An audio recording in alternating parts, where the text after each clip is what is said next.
تو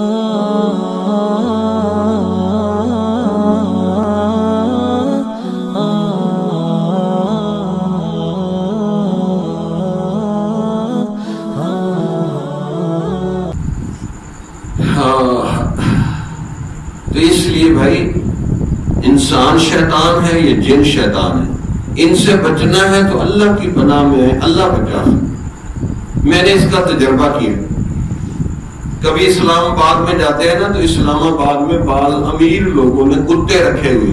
ان کو مکھن کھلاتے ہیں، بڑا ان کے اوپر نرم رضائی کا گدا ہوتا ہے، نیچے بیٹھنے کے لیے گدا ہوتا ہے، اس کی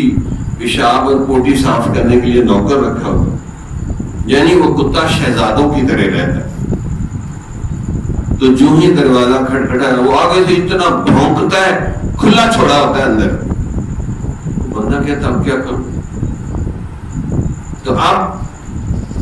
ہمارے حضرت نے فرمایا اب کتے سے بچنے کا کیا طریقہ، یا تو ڈر کے بھاگ جائیں،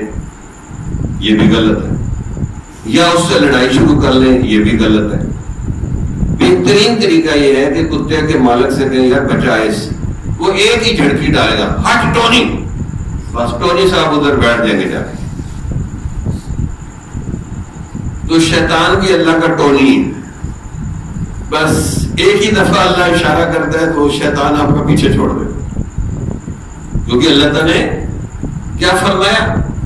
رب اعوذ بک من حمزات الشیاطین، شیطان سے بچنا، میری پناہ میں آؤ، میں بچاؤں گا اس کو، میں اس سے تمہیں بچاؤں گا، تم اس سے نہیں بچ سکتے۔ تو اس لیے شیطان سے بچنے کا بہترین گن ہے کہ اللہ شیطان کو دیکھ رہا ہے، شیطان اللہ کو نہیں دیکھ سکتا، اللہ کی سچی پناہ میں آ جائے، شیطان سے بندہ بچ جاتا ہے۔ اور بار بار مانگنی پڑتی ہے پناہ، دو چار دفعہ کہنے سے نہیں پناہ ملتی، بار بار اپیل کرنی پڑتی ہے کہ یا اللہ ہمیں بچا، یا اللہ ہمیں بچا، رب اعوذ بک من ہمزات الشیاطین واعوذ بک رب ان یحضرون۔ تو یہ آیت ہمیں یہ میسج دے رہی ہے کہ بھئی شیطان کی مکاریوں وسوسوں سے بچنا ہے تو اللہ کی پناہ میں آ جائے۔ جمال الوجود بذكر الإله وتصفو الحياة بنور هدى،